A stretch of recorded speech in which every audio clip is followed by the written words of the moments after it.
magaalada Mandera oo ah magaalo daris la ah Soomaaliya iyo Itoobiya ayaa laga dareemayaa dadaalo looga hortagayo cudurka coronavirus waxaana ficladan hormuud ka ah barsaabka ismaamulkani Mandera Ali Ibrahim Roba iyo wasiirka caafimaadka ismaamulkani Dr. Mahmoud Eeda waxaana dhammaan albaabada laga soo galo magaalada la hordhigay saraakiil ka socota wasaaradda caafimaadka kuwaas cudurka ka baarayo qof walba magaalada soo galo barsaabka oo maanta shir jaraa'id ku qabtay xafiiskiisa ayaa shacabka u sheegay in ay ku dadaalaan siday uga hortagi lahaayeen cudurkan oo dhawaan lagu sheegay dalka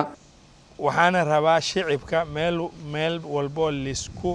imaanaya dadka ay ku badnaanayaan in ay yareeyaan taxadarkii la bixiyo dhan ay raacaan meelaha la iska fadhiyo moogta fadhi ku dirirka iyo waxaana ay iska badbaadiyaan programkan oo laga wada hadlo gacmaha la dhiqanayo oo disinfectant waxa la isticmaalayaan inay si fiican ugu dadaalaan socodka badan oo dan la'aanta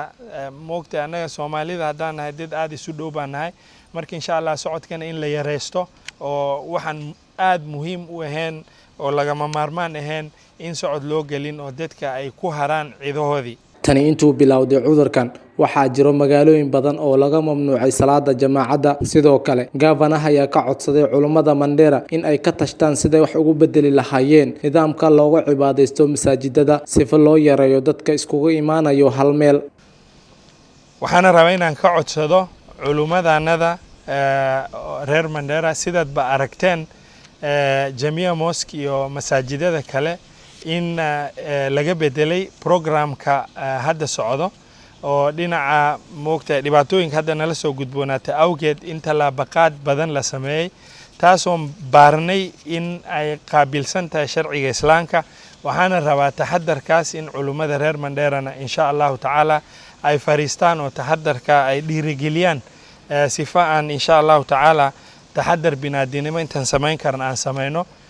salaada meesha la iskugu imaanay arimaha waxaad aragtaa Jamia Mosque inay suspend gareysay annagana waxaan ka codsan rabnaa culimada inay talaabaqaadka ayagana ku talaabaqaadaan sifa aan kaga badbaadno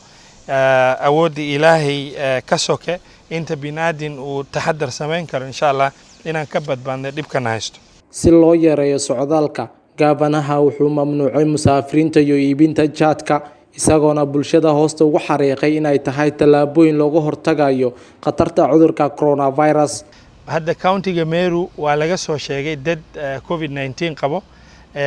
anagana ka horaan talaabaqaadka bilawnay sidaad ba ogtihiin dadka qaadka soo guro iyo kuwa qaadka ku shaqo leh waa dad iska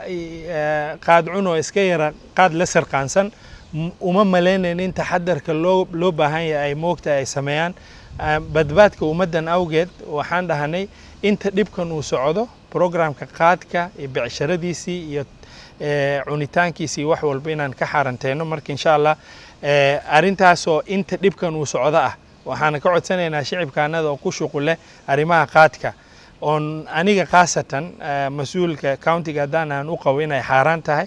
oon aaminsanahay 100% qaadka inuu xaraan yahay